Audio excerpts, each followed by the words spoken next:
안녕하세요. 네, 날씨가 조금 추워지는 듯 하더니 다시 좀 풀리고 뭐 해도 좀 나고 그런 것 같습니다. 예, 오늘 맹자 네 번째인데요. 오늘은 좀 이제 맹자만이 아니라 이제 맹자가 경이죠. 경이라고 하는데 사실 맹자가 경이 된 것은 송나라 시대에 들었습니다. 그러니까 북송 시대에 맹자가 경이 됐고, 그 전까지는 맹자는 전통적인 분류 방법은 경사자집어로 4개의 문헌으로 분류를 했거든요. 그 중에서 맹자는 경에 해당되지 못하고 제자 백가서로 분류가 됐습니다. 그러다가 이제 송나라 시대에 본래 12경이었는데 이 12경의 마지막으로 맹자가 13번째 경전이 되면서 이른바 13경이 된 겁니다. 그런데 이제 13경이 성립되기까지 적어도 1000년의 시간이 걸렸습니다. 본래는 이 공자 당시에는 경이란 말이 없었고요. 공자나 맹자에 경이라는 글자는 나옵니다만 지금 우리가 쓰는 의미의 경전이라는 뜻으로 쓰인 글자는 한 글자도 없습니다. 그리고 경이라는 뜻으로 쓰인 건 오히려 이런 공자나 맹자 따위의 유가문헌이 아니라 장자의 경이라는 말이 나옵니다. 장자에 나오는 경이란 말은 지금 우리가 이야기하는 경이라는 뜻과 같습니다. 그리고 순자의 경이라는 말이 나와요. 그러니까 전국시대 말기에 접어들어서야 비로소 경전으로 공인된 책들이 나온 거죠. 그런데 맹자는 이제 그 당시까지도 그냥 제자 백가서로 분류가 되어 있었습니다. 그리고 사실은 이제 이 경이 출현하게 된 이유가 있는데요. 우리가 고전을 읽을 때 지금 이 시대는 경이 없죠. 경이 없고 이른바 이제 이름을 바꿨죠. 고전으로 이름을 바꿨습니다.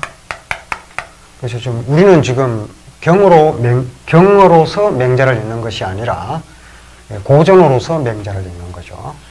근데 이렇게 이름을 바꿨는데 경과 고전의 차이점이 뭐냐? 그 경은 그 신성한 책입니다. 오류가 없어요. 그러니까 오류를 인정하지 않는 게 경입니다. 경은 이제 성인의 말씀을 기록한 거니까요.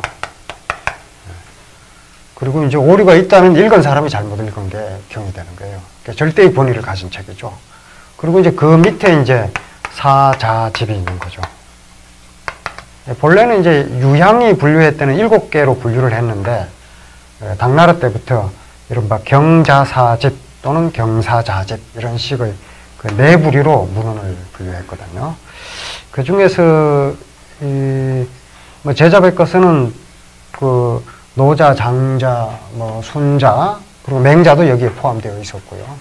집은 이제 후세인들의 문집이고 서는 뭐 역사서고요. 사마천 사기, 뭐 법력 방고의 한서, 법력의 후한서 뭐 이런 게 이제 이른바 25사 정사가 사에 해당합니다. 그런데 이제 경은 예를 들면 춘추 같은 책은 역사서에 속하지만 경으로 분류가 됩니다. 서경도 역사서에 속하지만 경으로 분류가 되는 거거든요. 성격이 다르죠. 아래에 있는 사자집 위에 경이 있는 것은 어떻게 보면은 이제 사자집이 일반적인 문헌이라면 경은 신성한 문헌이고 오류가 없는 거죠. 그러니까 우리는 지금 근대 사회에 살고 있으니까 그럼 뭐 무오류라고 하는 게 인정되지 않죠. 그러니까 그래서 이제 고전이라고 하는 겁니다. 그런데 이제 신기한 게요. 그럼 이 고전이 어떻게 전해져 왔는가? 우리야 뭐 당연히 논어도 전해지고 맹자도 전해지고 뭐 이러니까 전해진 걸 그대로 읽는 것인데 이게 어떤 과정을 거쳐서 전해졌는가? 예를 들면 공자의 제자들이 공자의 말씀을 기억하고 있지 않았다면 논어라는 책은 나올 수가 없는 거죠. 논어라는 책은 공자가 살았을 때 공자가 지은 책이 아니거든요. 공자가 죽은 다음에 제자의 제자대에 가서 성립된 것으로 주장합니다. 그 이전에 이제 책으로 만들어진 적이 없기 때문에 제자들의 머릿속에 남아있었을 밖에 없는 거죠. 근데 이제 의심이 뭐냐면, 왜 기억을 했을까, 이거예요? 왜 이걸 기억을 했을까? 공자의 제자들만 그랬던 것이 아니라, 이를테면, 진시황제가 분서갱유를 해서 이 경전을 불태웠는데, 그 이후에 한나라 시대, 복생이라는 사람이 이 서경, 그러니까 나중에 송나라 시대에는 본래 서라 그랬고요. 그 한나라 시대는 상서라 그랬고요. 송나라 시대부터는 서경이라 그랬습니다. 이 서경을 복생이 다 기억하고 있었거든요. 그러니까 공자의 제자들은 왜 스승의 말씀을 기억을 하고 있었고, 그리고 제남의 복생은 또 뭐 때문에 서경을 다 기억하고 있었는가 이거예요. 그런가 하면 이 한나라 개성연간에 석경을 만듭니다. 석경이라고 하는 건 이제 경전의 글자를 돌에다 새기는 거예요. 송나라 시대에도, 당나라 시대에도, 명나라 시대에도 석경을 주장합니다. 청나라 시대에도요. 이 당시 이 사람들은 왜 이걸 돌에다 새기는, 그야말로 이제 상상할 수 없는 수고를 한 거죠. 왜 이걸 이렇게 새겼을까? 그게 이제 경이거든요. 이제 결국 이제 경에는 성인의 말씀이 기록되어 있는 거고,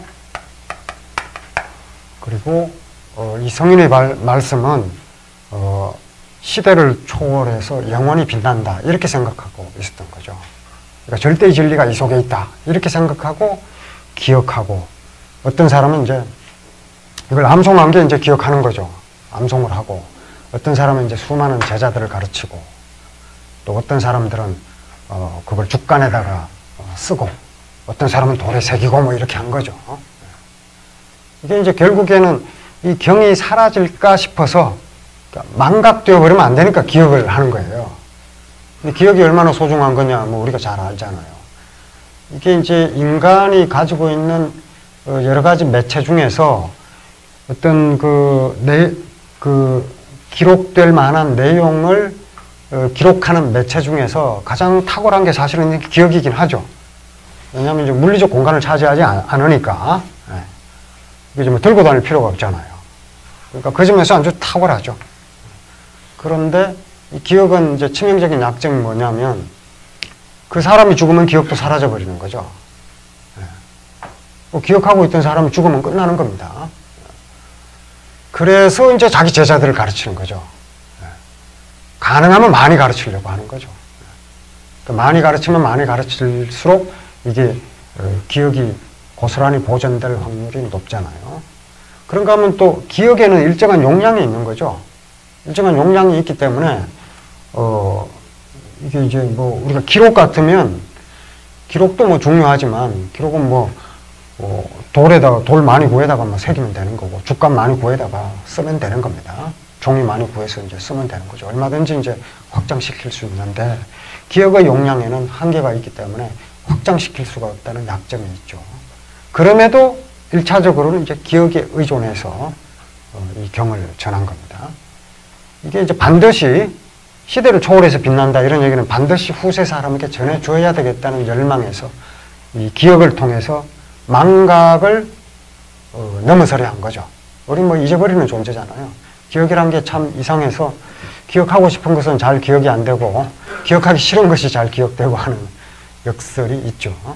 그런데 이제 이 사람들이 그 망각을 막기 위해서 이렇게 기억을 하고, 또 한나라 시대 유학자들은 이 사법과 가법을 목숨처럼 중요시했단 말이에요.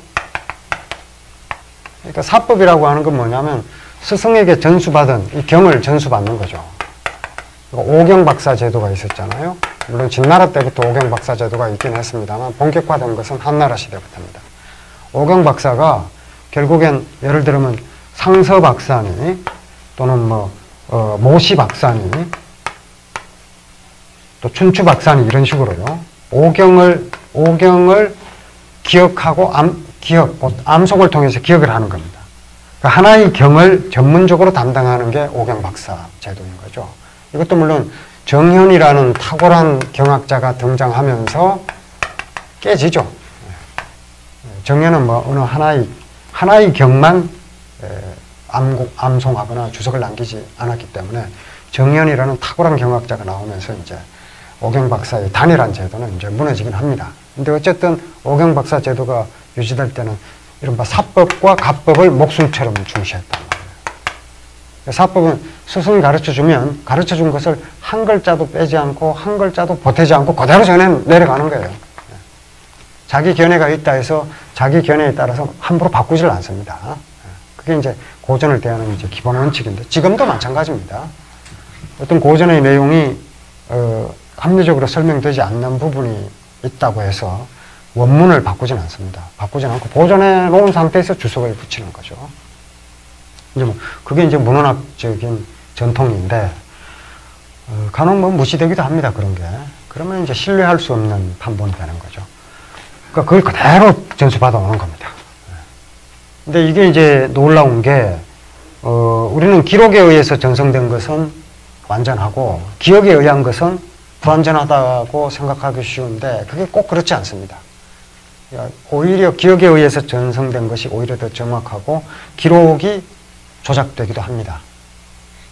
기록 조작은 뭐 예를 들어서 조선이라는 나라 같은 경우는 이 기록을 조작할 수 없게끔 장치를 만들어 놨거든요. 그럼에도 기록을 조작한 사람들이 있었죠. 이제 원래 기록을 조작하려고 하는 자들은 권력자들이죠. 예를 들어서 조선은 왕조 국가니까 누구에 대한 기록이 가장 중요하냐? 누구겠습니까? 왕에 대한 기록이 가장 중요한 거죠. 그러니까 왕이 이제 어떤 일을 처리하거나 평소의 행동을 사관이 다 일일이 받아 적는단 말이에요. 다 기록을 하는 거죠. 그럼 이제 자기가 어떻게 기록될지 이걸 이제 의식하지 않을 수가 없죠. 물론 이제 아주 무식한 자는 그걸 의식하지 않죠. 자기가 역사에 뭐 어떻게 기록이 되건 말건 신경 쓰지 않겠지만 대체로 자기에 대한 기록 이거는 평가거든요. 인간은 평가에 아주 예민한 동물이죠.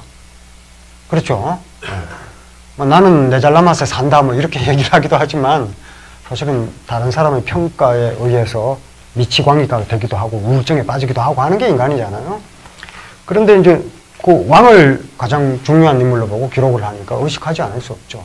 그리고 왕들이 자기 행위의 과실을 덮기 위해서 기록을 고치려고 하는 시도가 많습니다. 예를 들면 가장 현명한 군주라고 조선시대 왕 중에 가장 현명한 군주가 누굽니까? 예, 뭐 대체로 세종을 꼽잖아요.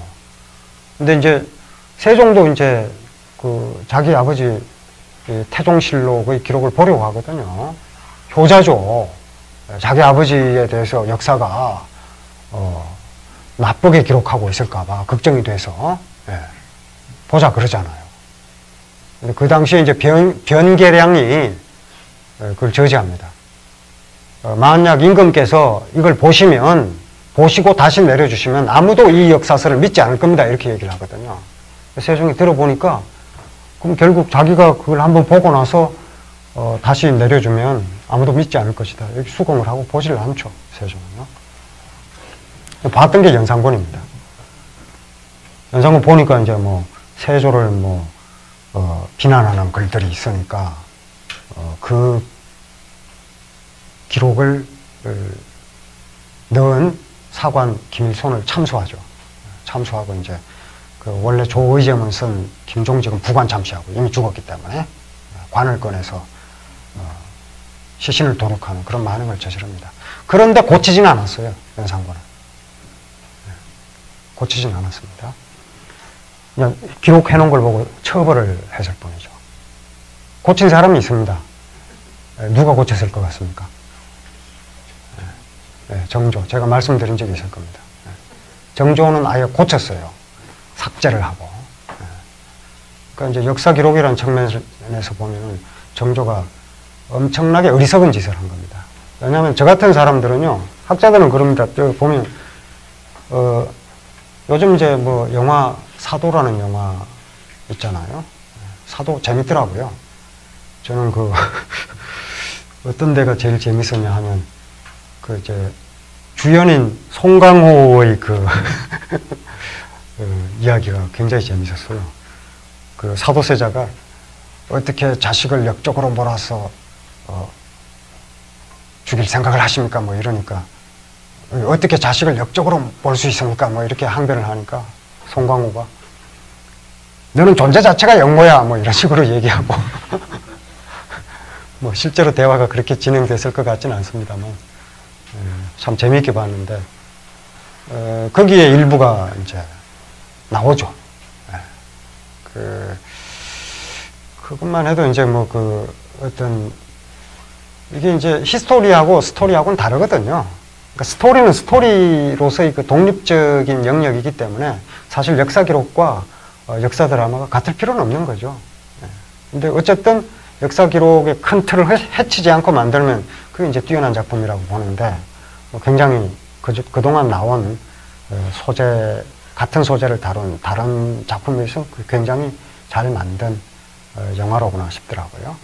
그래서 어떻게 됐나고 제가 알아봤더니 저 서울대 그 정병설 선생 그 책을 참고를 해가지고 만들었다 그러더라고요. 그러니까 이제 상당히 신뢰도 있는 책을 선택해서 했더라고요.